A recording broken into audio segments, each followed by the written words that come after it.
हटाया गया और उसके बाद ऐसे ही कुछ लोगों ने पार्लियामेंट के फैसले को चैलेंज किया और सुप्रीम कोर्ट के कॉन्स्टिट्यूशनल बेंच ने भी उनकी प्ली को रिजेक्ट करके पार्लियामेंट के फैसले को सही ठहराया, जायज ठहराया। दैट मीन्स जिस केस को लेके ये सुप्रीम कोर्ट गए थे उसको सुप्रीम कोर्ट ने जायज ठहरा के डिसाइड कर दिया, सेटल कर दिया।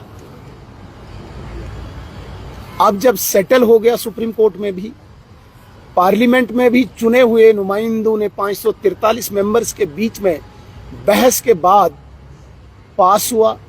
फिर मुझे बताइए, एक असेंबली के पास कौन सा इख्तियार है, कौन सा कॉन्स्टिट्यूशनल अधिकार है कि वो रेजोल्यूशन लाए, जिसका हमने पुरजोर विरोध किया। विपक्ष के नाते किसी भी कीमत पे उस 370 को जिसको पार्लियामेंट ने धराशायी किया है, उसके लिए ऐसे किसी भी रेजोल्यूशन को, ऐसी किसी भी बात को भारतीय जनता पार्टी हो, भारतीय जनता पार्टी के विधायक हो, सदन के अंदर हो या सदन के बाहर हो, हम उसका विरोध करेंगे और इस पर किसी भी कीमत पे किसी भी एक शब्द को भी हम एक्सेप्ट नहीं करेंगे। मुझे आज आपके सामने दो सवाल दो पार्टियों को खड़े करने हैं।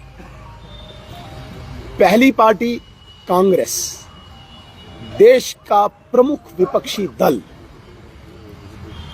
कांग्रेस अपने स्टांस को, अपने स्टैंड को वाज़ा करे।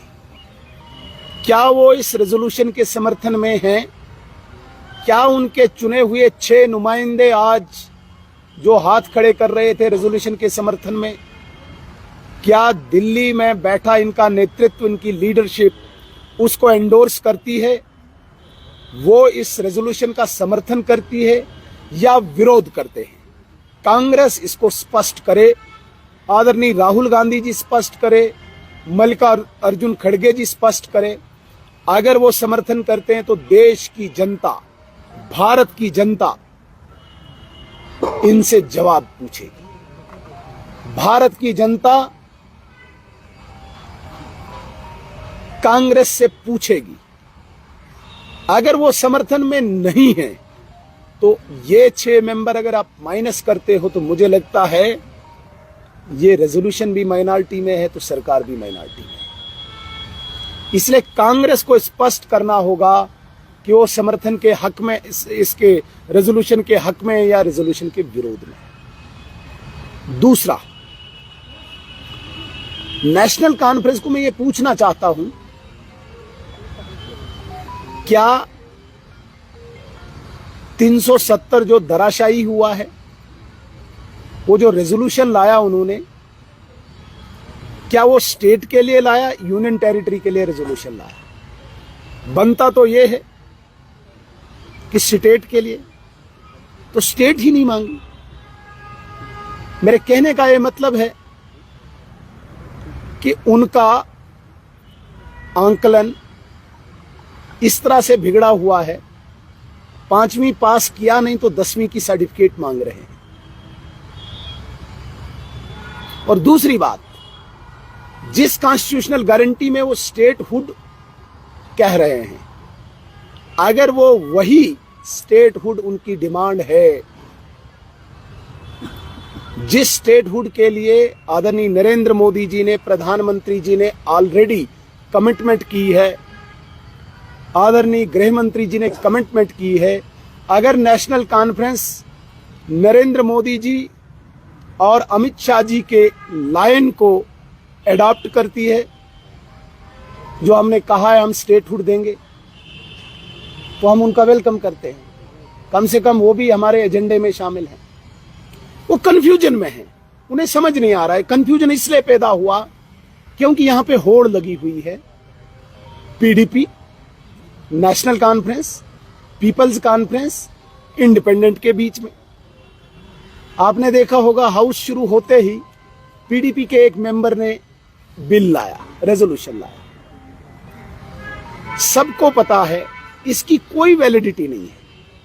जो इतने बड़े मंदिर में धराशायी हुआ है, असेंबली में उसमें कुछ नहीं हो सकता। लेकिन कश्मीर के नौजवानों को वो दोबारा से सड़कों पे लाना चाहते हैं। उनको वायलेंस में बड़ा मजा आता है।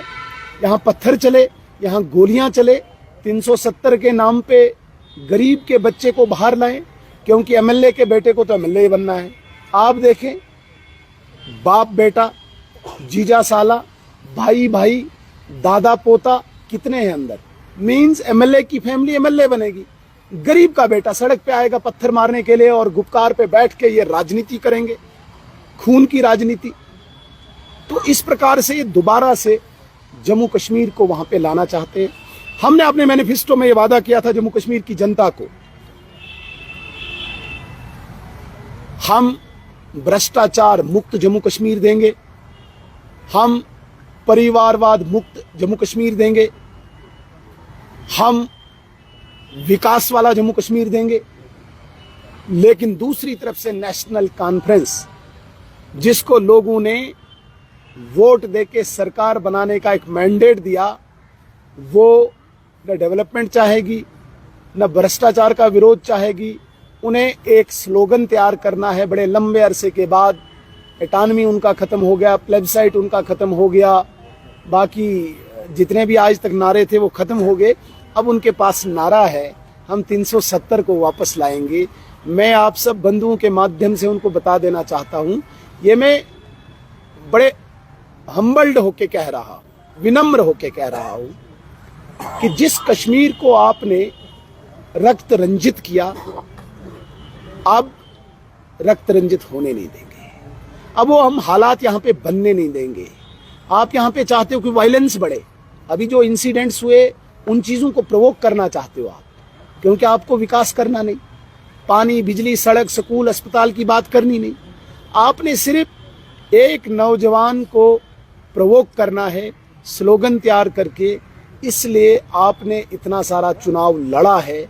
आपको चुनाव लड़ने का मकसद सिर्फ और सिर्फ कश्मीर में दोबारा से वायलेंस पैदा करना, वो हम होने नहीं देंगे। एक आज के विषय से मैं हटके एक सवाल पूछना चाहता हूं नेशनल कॉन्फ्रेंस से। हम डिबेट करेंगे हाउस में, आइए 5 अगस्त 2019 के बाद और 5 अगस्त 2019 से पहले जब जब आपकी सरकार रही, आपने कश्मीरी सिविलियंस का कत्ल करवाया है।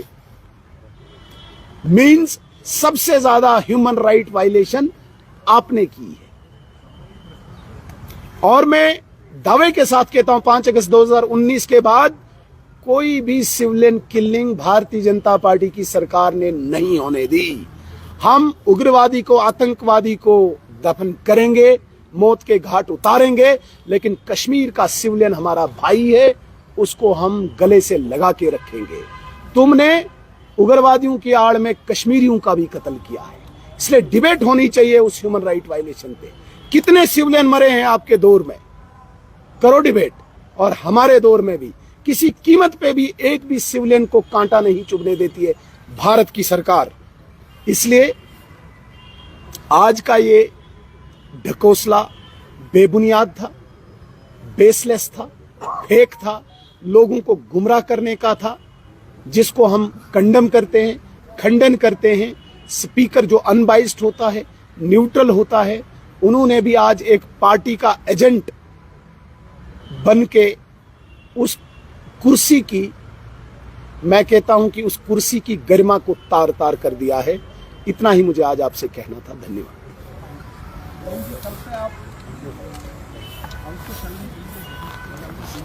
देखिए, ये गैर कानूनी रेजोल्यूशन है। जब तक नहीं ये वापस लेंगे तब तक हम विरोध करेंगे, चलने नहीं देंगे। ये इन्होंने आज गैर कानूनी कार्रवाई की है, एक्ट किया है, इसको वापस लेना पड़ेगा, फिर हम बैठ के डिबेट करेंगे किसी भी बात पर। क्या देखिए, स्टेटहुड इनका मुद्दा नहीं, स्टेटहुड हमने कहा है, स्टेटहुड हम देंगे। इन लोगों को मुझे लगता है कि आप लोगों को भी लोगों को अवेयर करना चाहिए। स्टेटहुड देने का इख्तियार किसके पास है? मरकज के पास है। मरकज ने प्रॉमिस भी किया है ना, आपने भी कवर किया है, तो दे देंगे। हमने प्रॉमिस किया।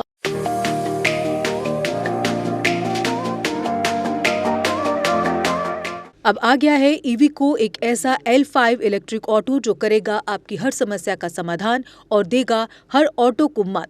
जी हाँ, ई राइड है एक ऐसा इलेक्ट्रिक ऑटो जिसमें ड्राइवर सहित 7 लोगों के आराम से बैठने की जगह है, जबकि 6 सवारी बिठाना भी है अलाउड। 10,000 वॉट की पावरफुल मोटर चढ़ जाएगी खड़ी चढ़ाई। 17 किलोवाट की 230 AH की बैटरी देती है 150 किलोमीटर से भी अधिक की माइलेज, वो भी 3 साल की वारंटी के साथ, क्योंकि इसमें लगा है एडवांस बैटरी मैनेजमेंट सिस्टम। जबकि बैटरी चार्ज करने के लिए है एक इजी होम चार्जर।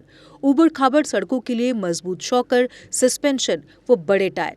चोरी से बचाव के लिए इसमें लगा है GPS सिस्टम, डिजिटल डिस्प्ले, मजबूत मेटल बॉडी के साथ। मैदानी इलाकों में चलने के लिए है इको मोड, जबकि पहाड़ी इलाकों में चलने के लिए है पावर मोड। ई राइड में है चमकदार इंडिकेटर और तेज रोशनी की हेडलाइट। इसमें आपको मिलेगा inbuilt mobile charger, fire instrument, first aid kit और दमदार ब्रेकिंग सिस्टम भी। यानी अब सभी इलेक्ट्रिक ऑटो से ई राइड है सबसे अधिक दमदार व पावरफुल, और ये मात्र पैसेंजर में ही नहीं बल्कि कार्गो में भी उपलब्ध है, वो भी अधिक स्पेस के साथ, जिसे कहा जाता है छोटा हाथी। तो देर किस बात की, आज ही आएं और ले टेस्ट राइड। हमारा पता है Jammu HEVs private limited, yard number 6, plot number 37, transport Nagar, main street, Jammu. Mobile number 9780868883, 9070770000। Jammu Kashmir की खबरों के लिए जुड़े रहिए GK अपडेट के साथ।